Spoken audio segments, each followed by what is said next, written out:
social media a threat to democracy? Online radicalization is dividing societies globally. Many people blame social media.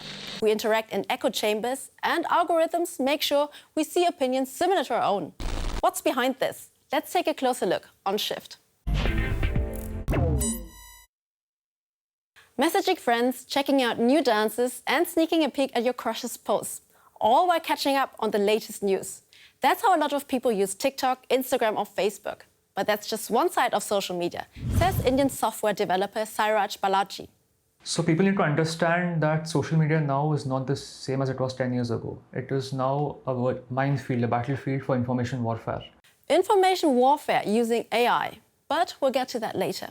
Everyone is fighting for your attention and time because that means more advertising revenue. But to really reach people, you need content that grabs and entertains. That can take some getting used to. Politicians, for example, often struggle to communicate effectively on social media. That's why many of them turn to experts like Luna Möbius, a social media advisor for Germany's Green Party. She shows her colleagues what works and what doesn't. This bland way of communicating, like I'm standing at my desk holding a speech, this matter-of-fact tone, it just doesn't work. Anger really works. Fear really works, but so does comedy. I think Democrats should use more populism in their content. I don't have an issue with populism as such, as long as it's based on actual facts. Online, it's not the best arguments that win, but the strongest emotional reactions. Constantly being upset on social media keeps people glued to the platforms. Simple messages coupled with strong emotions are most successful. Algorithms then amplify these posts by targeting specific audiences, which generates more comments. Politicians try to make use of the digital outrage, and it has become part of media strategies and politics. In Luna Möbius' opinion, this is a huge mistake. Apart from anger, fear, joy, or some sort of practical value like learning something new also work really well. What we're experiencing now is really divisive content purposely based on anger and fear and less on making people laugh or making them learn new things. But the companies behind the large social media platforms are not interested in a change, and it's a profitable business for them. In 2025, digital advertising revenues are expected to reach over $1 trillion, and more than half goes to the big three: Alphabet, ByteDance, and Meta. There are no strict regulations, but politicians have to come up with rules and consequences. In order for there to be real consequences, laws would have to be standardized globally. And that doesn't seem realistic anytime soon.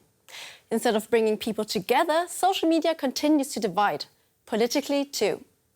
Entire platforms now have a political tint, like X, owned by Elon Musk, or TikTok, where the algorithm tends to amplify right-wing opinions. Conservative and extremist content also dominate Donald Trump's platform, Truth Social.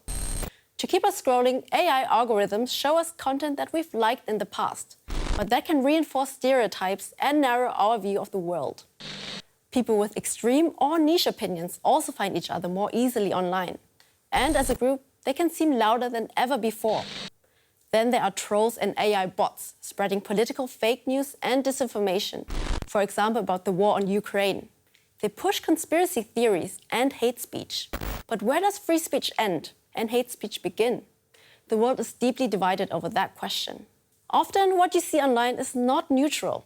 It's filtered, polarizing, sometimes even manipulated. No wonder the tone used on social media has become harsher, and people are isolating themselves from opposing views. Even more alarming are some of the private chat groups on Telegram, Signal, or WhatsApp. Extremists have been known to approach children there, trying to politically radicalize them. We're seeing more young men becoming radicalized online, not mainly by adults, but by slightly older kids. 13-year-olds are influencing 11-year-olds through social media content that's made to grab their attention and draw them in. After the first contact on social media, recruiters tend to invite the children into private chat groups, like on WhatsApp Telegram, and Signal. That way, the conversation is hidden from view. Miro and his colleagues have shown us some screenshots from these groups, the names of which we are purposely not sharing. Some days, they would just discuss normal school topics. On other days, documents such as a kill guide or terror guide were shared. The group reportedly has members as young as 12. These groups are being detected around the world. They form a community, and children are given a purpose, a conscience, a motivation to live, a purpose in life. And that's what makes these groups so dangerous. These groups are linked to terror attacks and hate crimes against minorities. For example, Czech and Austrian police arrested 5 teenagers in June 2025. They had been radicalized online and tried to set fire to a synagogue. But social media is not the only place to recruit kids. Most of it happens primarily in gaming worlds. The platform Roblox really stands out for us. The popular kids game Roblox also has a shady side. While many of its virtual worlds are cute and innocent, some replicate terror attacks or mass shootings. Miro Dittrich says that the radicalization of young male teenagers is linked to other issues in society. In a post-COVID world, there are many crises affecting the youth. Loneliness and masculinity are huge topics, and these issues, unfortunately, lead some people into right-wing extremist circles. Miro says frustration about these crises makes young male teenagers susceptible to hypermasculine rhetoric, and that these groups know exactly how to exploit their insecurities. People are also being radicalized by classic fake news and propaganda. How can we stop it? An experimental AI tool developed by Sairaj Balaji could help. You might remember him from the beginning of the program. So online radicalization is a problem because it is something that affects all spectrums of the political landscape. We don't want people who will kill other people. 20-year-old Sairaj Balaji, a college student from Chennai, India, has built a tool called Prism X.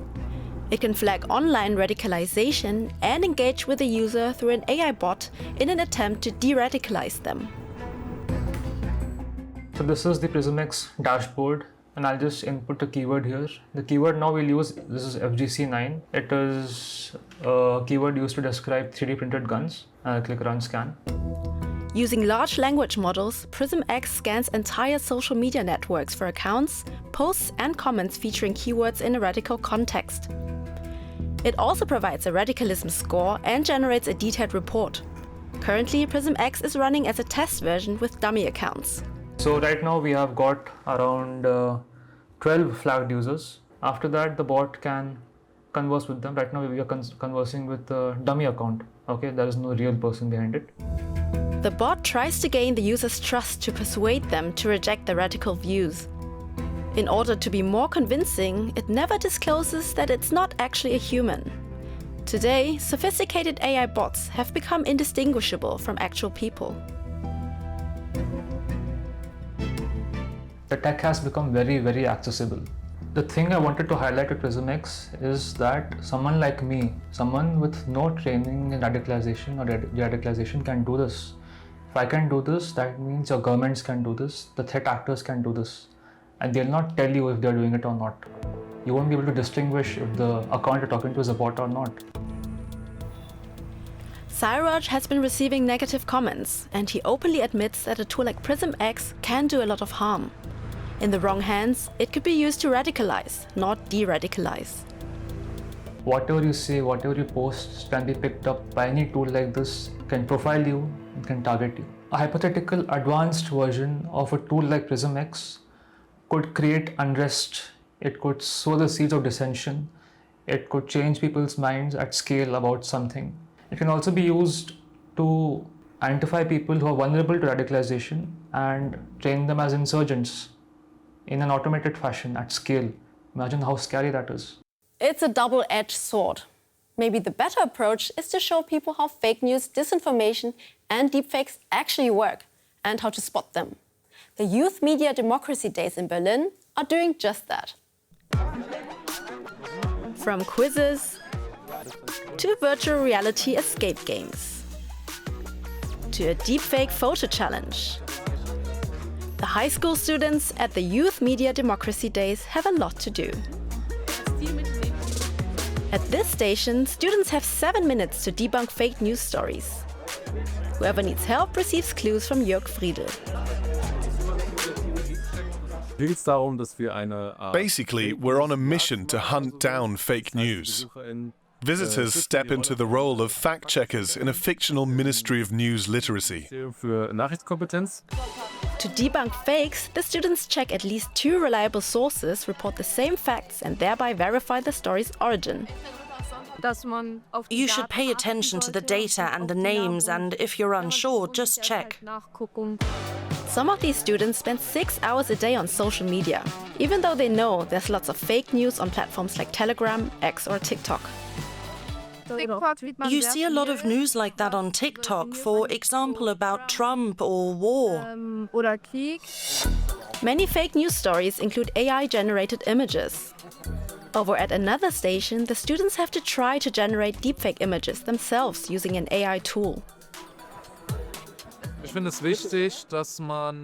It's important to create this so that you can see for yourself what these things look like and get to know the tools, just like the people who make them. The trainers are from local NGOs. They are concerned about the impact of fake news and conspiracy theories on students. Some teachers are also worried. I believe that it has the same effect on school children and young people as it does on adults. It divides society, leading to fights and the formation of cliques, which also erupts into hate both offline and online. Hass offline und online entlädt. Social media does perpetuate false information and has completely transformed political communication. Despite this, we are now able to share our own thoughts and discuss them with others in an instant, and maybe even go viral with them. What do you think about this freedom of speech on social media? Has it gone too far or not far enough? Let us know what you think, and bye for now.